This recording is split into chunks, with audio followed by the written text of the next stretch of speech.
This is Professor Michael Chapman. I'm one of the most experienced IVF doctors in Australia. I believe that an important part that I can contribute is to educate patients in relation to fertility, infertility, and all that involves. These series of podcasts help to educate you. I hope they are helpful to you. If you wish to know more, however, I'm more than happy to have you contact me via email, which is profmchapman@gmail.com, or make an appointment to see me on 9138 4222. That brings us really to we should now think about how sperm come to be there. So when boys go through puberty, the process of spermatogenesis begins. That's the production of a line that creates a sperm. So from the initial cells in the testicle through to a wriggling, swimming, nice-looking sperm takes 90 days, 3 months, to go from the beginning to actually be a sperm that's likely to produce a pregnancy. And it goes through various stages on the way. So it's basically like a production line. I make this analogy all the time. It's like a factory floor. We're building cars, and the production line, if it's working well, will produce lots of cars at the right time with the right shapes, and with 4 wheels rather than 3 wheels, and the right motors and the whole thing. And that production line can be interfered with, and that's what we start looking for is in terms of chasing issues around fertility.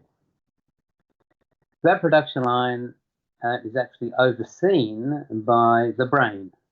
The brain is basically the foreman, the guy sitting in the office upstairs telling the workers to make those cars properly and keeping an eye on the fact that they are produced at a normal rate.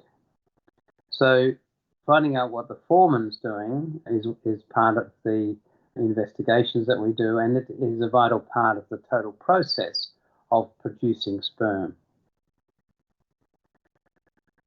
That process, as I said, can be a number of ways, and we'll come to that in a while. But the first part of any investigation of male fertility is to work out what's going on in terms of the foreman and what's going on in terms of the production line. So in terms of the guy upstairs, i.e. the brain, because it's the brain that drives the spermatogenesis. The maturation of the brain around puberty is what starts the process of spermatogenesis, and from there on it goes on. So options are that the brain, the foreman, is sleepy. He doesn't produce the hormones to tell the guys downstairs, produce the messages to say, get on and do things. So the pituitary gland can switch off, and that can reduce sperm counts. Stress is one thing that can occur that causes that. Obviously, and then tumors that affect the pituitary gland can also affect the release of those hormones. So the first investigation, and we send the men off for a blood test, is the hormones.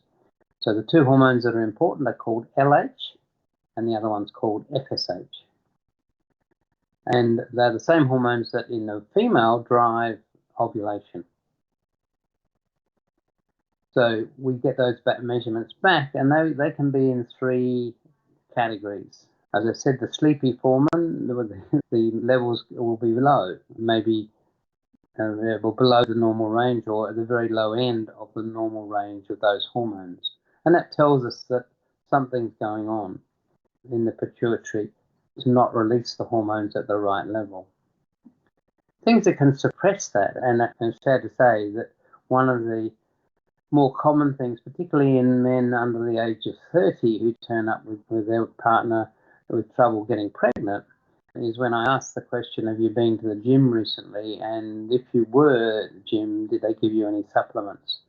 Because unfortunately, those supplements that build muscles are the commonest cause these days in men under 30 of having low sperm counts, because what those hormones do they act on the pituitary gland to put it to sleep. That the pituitary gland responds to the high levels of androgens by shutting down the production of LH and FSH. And the other said already that stress can produce a similar effect, although that's usually short-lived. Tumors in the brain are also an issue, so we might go looking for those in some cases. When we do those LH and FSH levels, the other alternative that we find is there being very high levels. So that's way above the normal range.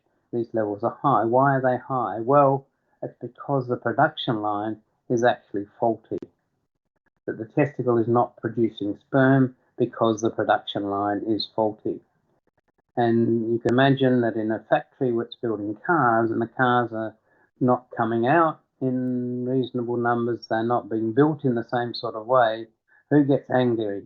It's the foreman. And what does he do? He shouts out louder.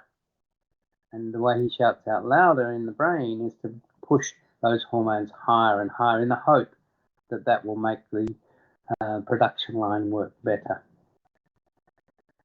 It's not a good sign if we get that, because that's almost definitely meaning that there's not much we can do to improve the sperm production.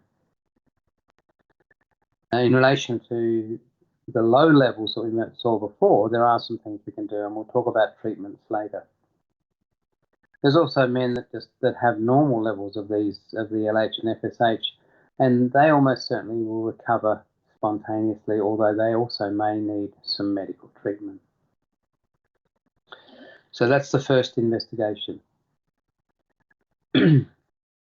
And don't forget that you can access all the previous episodes by going to our website www.theivfjourney.com and select IVF Journey podcast from the navigation menu.